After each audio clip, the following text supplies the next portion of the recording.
এবার ভয়াবহ পথ দুর্ঘটনার হাত থেকে রক্ষা পেল স্কুটিতে থাকা এক দম্পতি।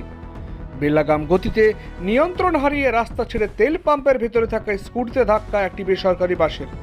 ঘটনায় জখম এক দম্পতি। চাঞ্চল্যকর ঘটনাটি ঘটেছে আজ সন্ধ্যায় মুর্শিদাবাদ জেলার ইসলামপুর থানার সামনে। ঘটনা ঘটতে দেখে ঘটনাস্থলে ছুটে আসেন আশেপাশের মানুষজন এবং তাদের তৎপরতায় আহতদের ঘটনাস্থল থেকে উদ্ধার করে ইসলামপুর গ্রামীণ হাসপাতালে নিয়ে যাওয়া হয় চিকিৎসার জন্য। বহরমপুরগামী একটি বেসরকারি বাস বেলাগাম গতিতে ছুটে আসা অবস্থায় নিয়ন্ত্রণ হারিয়ে ফেলে চালক।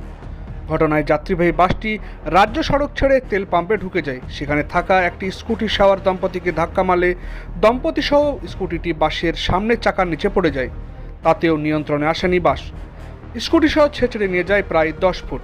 প্রত্যক্ষদর্শীরা জানান, বেলাগামভাবে প্রচণ্ড গতিতে ছুটে আসছিল নিয়ন্ত্রণহীন বাসটি। নিয়ন্ত্রণহীন অবস্থায় বাসটি তেল পাম্পের দিকে ছুটে আসছে দেখেই বেশ কয়েকজন রাস্তা থেকে সরে যায়।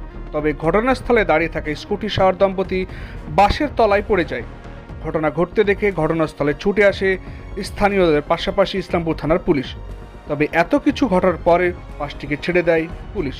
বিশাল স্পিড ছিল আর মোটরসাইকেল বাইক আস্তে আস্তে পাম্পে তেল নিয়ে ফেরেছিল।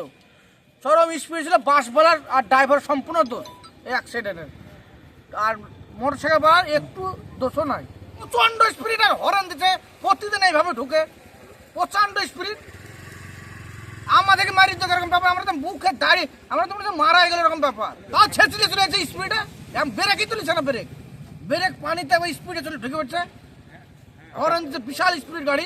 গোলাম মুস্তাফা। বাবার নাম জমিরুদ্দিন মন্ডল। আপনি কি এই বাসের কন্ট্রাক্টর? হ্যাঁ। এটা কোন বাস? 45-9 9। কোথা থেকে আসছিলেন? করিমপুর। আপনার ড্রাইভার কে ছিল? ড্রাইভার হামিদুল। হামিদুল। এটা আপনার ড্রাইভার ছিল? হ্যাঁ।